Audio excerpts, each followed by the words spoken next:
impression. One infers from your report that you were actually more or less telling the contractor what he should do and what he should include. And I would have thought that actually had quite significant contractual implications.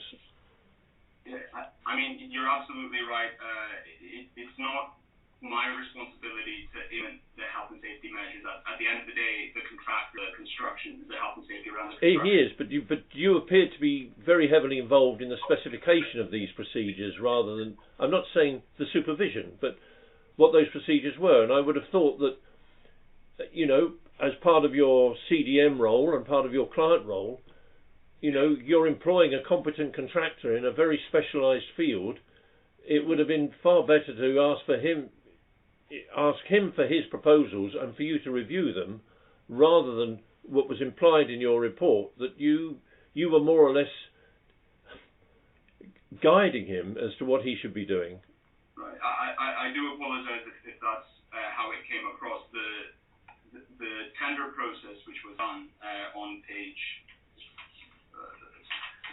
if you go to page 22, there's a tender process there where hopefully what that will illustrate is through a two-stage tender, I was able to discuss the methods with the contractor, and I was not guiding the contractor by any means.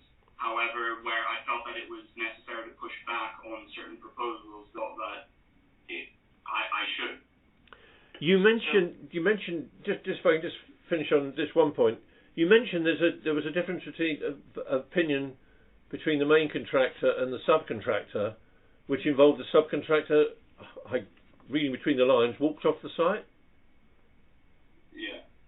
Could you get a little bit more of a background on that since you raised it? Absolutely. So basically, what it involved was incoming clay in certain parts of the site, which initially the scope for the subcontractor was only from provision and use of the tripod to produce those boreholes, and there was concern that the boreholes being executed in very stiff clay with that tripod was causing damage to their equipment, and the subcontractors got very frustrated because they were being paid in terms of from a rate in rates. So not only was their equipment possibly being damaged, but they were also not necessarily profiting the way they'd estimated they'd be profiting by being on site. What was the nature of the material? Was it very stiff London clay? I mean, London must be one of the best recorded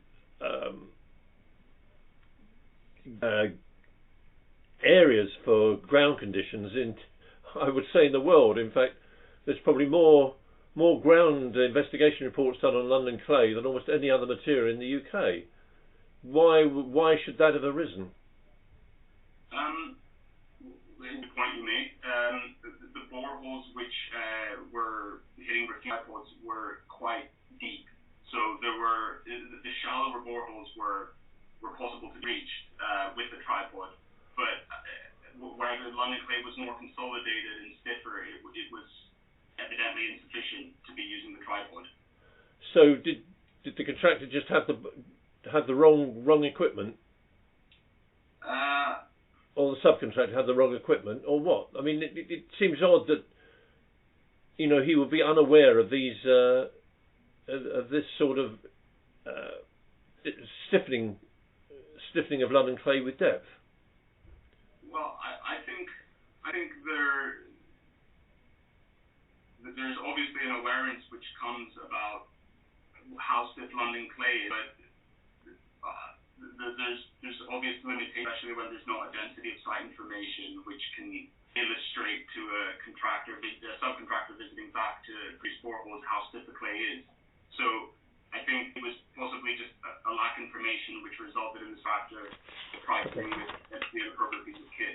All right, thank you, Sergio. So with respect to the sort of leadership on Poplar, can you just talk us through a little quickly on how you did your planning, how you identified tasks, and identified your success criteria? Absolutely. So you will see in appendix, if I can find it, in appendix figure 8, 8 on page 47, there's a program for all of the remediation activities.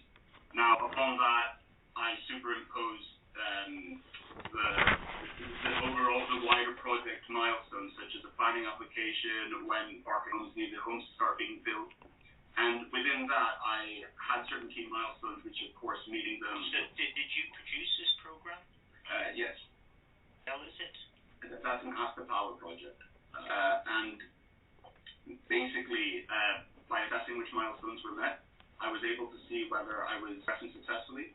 And how did you go about identifying all the tasks that had to be done for this program? so, of course, being something quite novel and something which I hadn't done, I engaged extensively with the pre-planning remediation consultant to understand the process that one had to go through, as well as the pre-construction services agreement contractor, such that I could obtain guidance as to how what an RSVP is to start with, how is it signed off by the Environment Agency, what measures need to be discussed with the planning authority, and what investigations need to be undertaken. And in addition, were there many local authority conditions that you had to consider? the local authority was very concerned because, as I mentioned in my report, SaskWorks, which was another Barclays scheme, had caused a lot of nuisance issues, particularly from an odor perspective.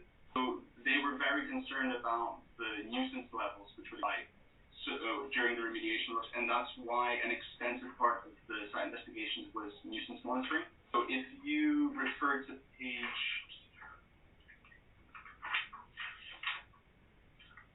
apologies. Walk us through your thought processes, Yeah.